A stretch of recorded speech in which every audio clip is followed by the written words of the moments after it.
And welcome back to the show. So if you're interested in running to be the Republican presidential nominee, it may be time to jump into the race. It seems everyone else has or will at some point. Try to keep count. Ted Cruz, Rand Paul, Mike Huckabee, Ben Carson, Marco Rubio, Carly Fiorina have all announced their intentions. Jeb Bush, Scott Walker, Chris Christie, Rick Santorum, Bobby Jindal, or is it Jindal?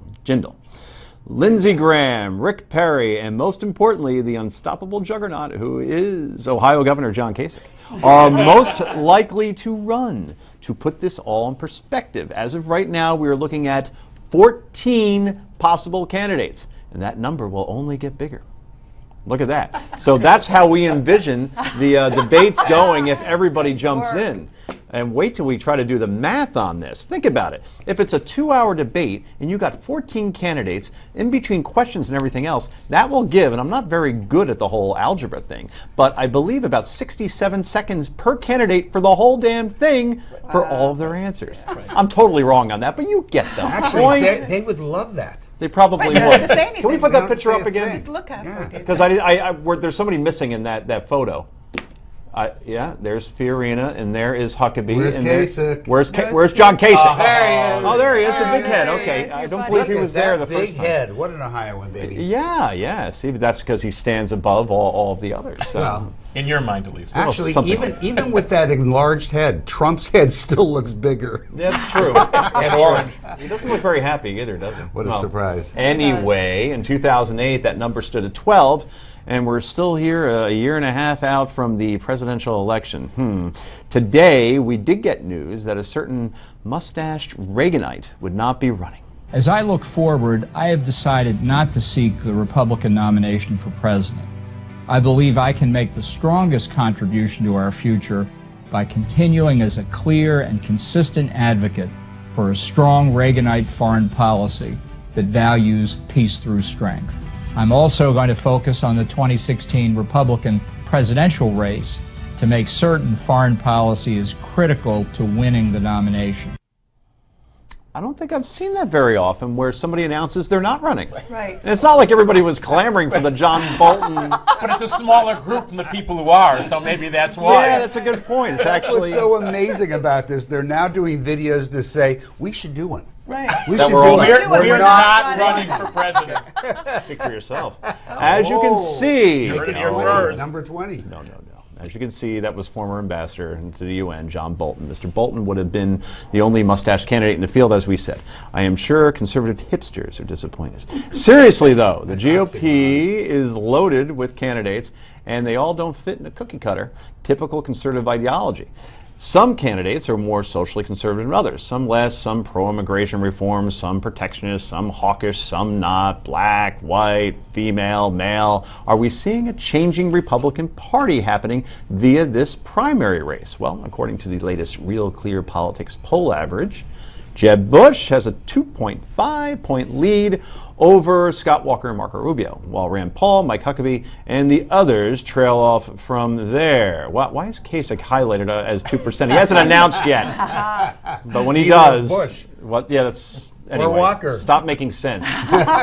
Jeb Bush, obviously the most centrist candidate the GOP has. Today he even said that, knowing that what we know now, he would have never gone to war with Iraq, obviously distancing himself from his brother.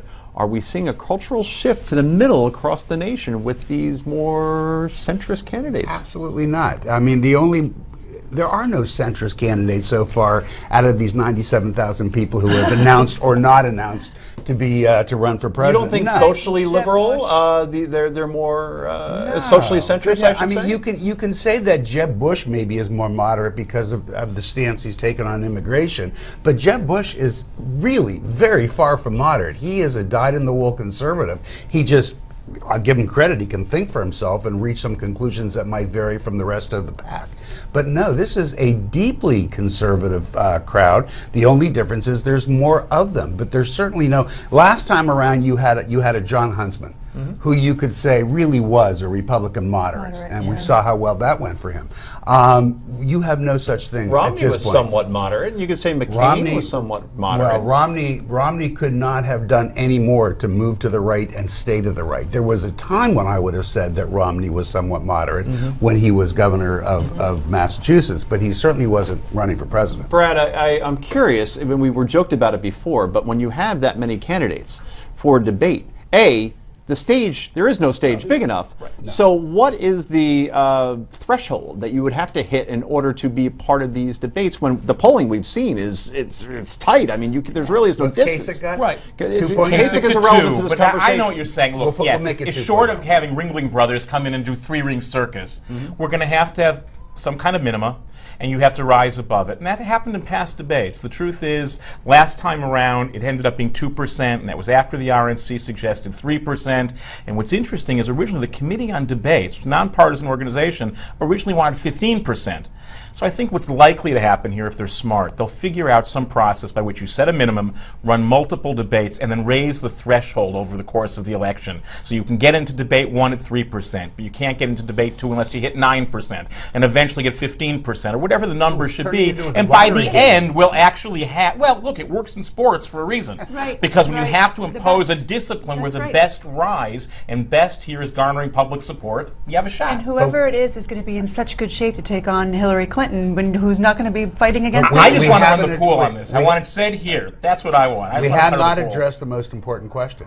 How many clowns will fit in a clown car? But you know what's Last around, they word, can last all get word, in. last Had to word. say. There's only 10 buttons on the phone. So for polling, they don't know how they're going to do it with Oh, 19 right. people That's running. right. It's That's big. Wow, Yeah, that's I an read that excellent today. point. You know what they should do? It'd be like the NCAA tournament and the NIT. So if you're below a certain number, you get to go to that other to the debate. backbenchers. If you win that, maybe you get to the big boy dance. Anyway, coming up next is President Obama's sexist. We've got that next. Don't go anywhere.